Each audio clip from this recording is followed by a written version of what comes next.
Assalamualaikum warahmatullahi wabarakatuh.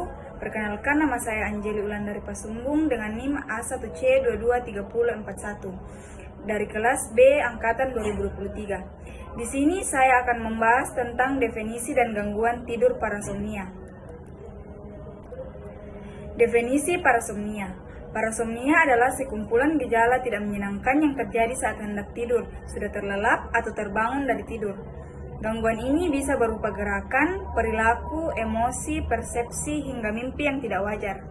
Meski begitu, pengidap parasomnia tetap dalam keadaan tertidur sepanjang kejadian berlangsung. Penyebab parasomnia. Penyebab parasomnia diduga terjadi karena transisi yang tidak sempurna antara NREM dan REM. Fase NREM selanjutnya dibagi menjadi 3 fase sebelum masuk ke fase REM. Siklus ini akan berulang setiap 90 menit sepanjang malam. Gangguan tidur ini juga dipicu oleh beberapa kondisi berikut. Pertama, kurang tidur. Kedua, demam. Ketiga, stres, cemas, dan depresi. Keempat, konsumsi obat penenang. Kelima, kondisi medis tertentu seperti narkolepsi serta tumor otak. Keenam, penyalahgunaan alkohol. Ketujuh, memiliki riwayat keluarga dengan parasomnia. Faktor yang memicu parasomnia. Berikut ini beberapa faktor yang dapat meningkatkan risiko Anda mengalami parasomnia. Pertama, usia. Beberapa parasomnia seperti berjalan saat tidur dan mengompol cenderung sering terjadi pada anak-anak. Kedua, faktor genetik. Parasomnia juga bisa terjadi adanya faktor keturunan dalam keluarga. Artinya, jika salah satu saudara atau orang tua mengalami kondisi ini, bisa jadi Anda juga mengalami hal yang sama. Ketiga, stres. Saat berada dalam tekanan atau sedang stres, Anda rentang mengalami kondisi ini. Biasanya yang sering muncul ialah tidur sambil berjalan. Kondisi ini akan berhenti saat Anda berhasil mengolah stres dengan baik. 4. Post-traumatic stress disorder atau PTSD. Hampir 80% pasien PTSD mengalami mimpi buruk selama 3 bulan lamanya. Oleh sebab itu, Anda akan rentan mengalami gangguan parasomnia ini saat mengalami PTSD. Kelima, penggunaan obat-obatan. Mimpi buruk termasuk efek samping yang mungkin muncul akibat penggunaan obat-obatan tertentu. Oleh sebab itu, Anda mungkin saja mengalami parasomnia saat mengonsumsi obat-obatan tersebut. Keenam, penyalahgunaan alkohol. Tidur sambil berjalan atau naik teror dan jenis parasomnia lainnya mungkin Anda alami jika melakukan penyalahgunaan alkohol. Bahkan, mengonsumsinya juga dapat memperparah gejala parasomnia yang sedang Anda alami. Jenis-jenis parasomnia. Parasomnia dikelompokkan berdasarkan fase tidur saat gangguan ini terjadi, yaitu parasomnia NRM atau REM. Berikut ini adalah jenis-jenis parasomnia. Yang pertama, parasomnia non-rapid eye movement atau NRM. NREM merupakan tahap ketika seseorang mulai terlelap hingga kemudian tidur nyenyak. Kedua, parasomnia rapid eye movement atau REM.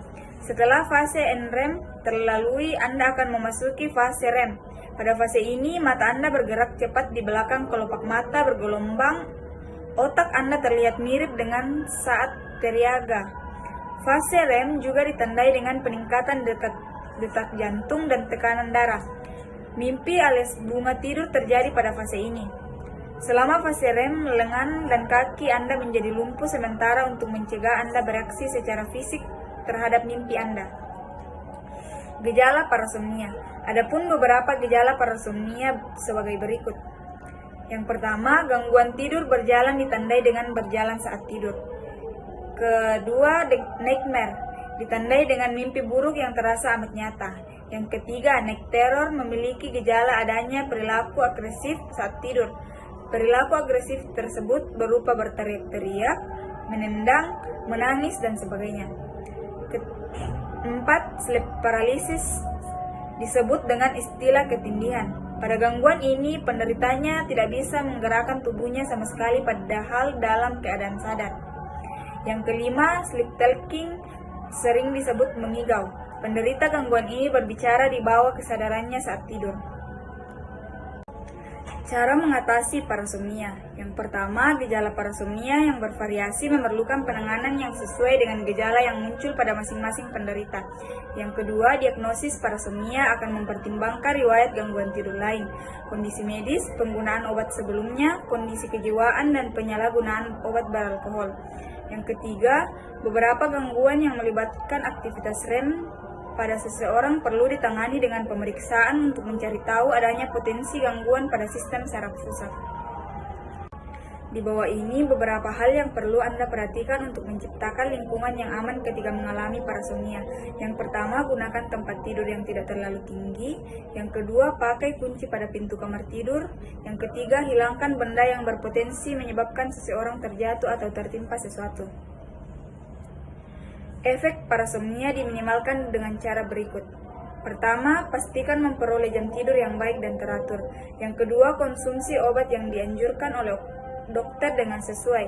Yang ketiga, sesuaikan waktu tidur jika Anda memiliki pekerjaan dengan waktu bergantian. Yang keempat, hindari penyalahgunaan alkohol dan obat-obatan. Sekian dan terima kasih. Wassalamualaikum warahmatullahi wabarakatuh.